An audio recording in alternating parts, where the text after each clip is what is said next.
क्या आपको मालूम है, कुरान एक ऐसी किताब है जो इंसान को सिर्फ सजदे का नहीं, सोचने का भी पैगाम देती है।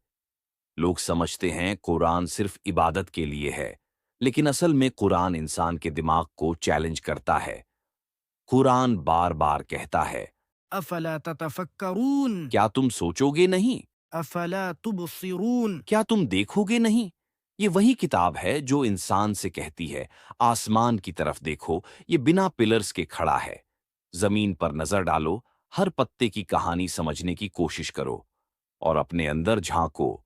तुम्हारी रूह, तुम्हारा दिमाग, तुम्हारी सोच, क्या ये सब अपने आप वजूद में आ गए? हरगिज नहीं, ये सब अल्लाह की निशानियां हैं। और क्या आप जानते हैं, जिस दुनिया में हम जी रहे हैं, ये दुनिया की इतनी प्रोग्रेस कुरान की वजह से हुई है। साइंस, टेक्नोलॉजी, मेडिसिन, जो कुछ भी इंसान ने आज तक डिस्कवरी किया है, उसका बीज कुरान ने 1400 साल पहले इंसान के दिमाग में डाल दिया था। ये कुरान ने ही कहा था, जमीन में सफर करो, खोज करो, सीखो। शिफा है इस कुरान में। और आज मेडिकल साइंस कह रही है, हर इलाज का राज नेचर के अंदर छुपा है। ये किताब इंसान को सिर्फ सजदा नहीं, बल्कि सोचने, समझने, बनाने और दुनिया बदलने का दावत देती है। और सुनो, जिन्होंने कुरान को समझा था, उन्होंने हकीकत में दुनिया बदली थी।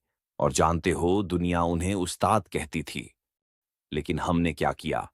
कुरान को सिर्फ इबादत की किताब समझ लिया और दुनिया हमसे आगे निकल गई। कुरान तो इंसान को बार बार झंझोड़ता है, क्या तुम अक्ल नहीं लगाओगे? जरा सोचो।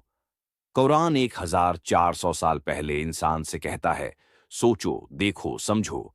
और हमने इसे सिर्फ पढ़ने की किताब समझ लिया। अब एक सवाल आपसे, क्या आप तैयार हो कुरान की हैरान कर देने वाली आयतों को समझने के लिए?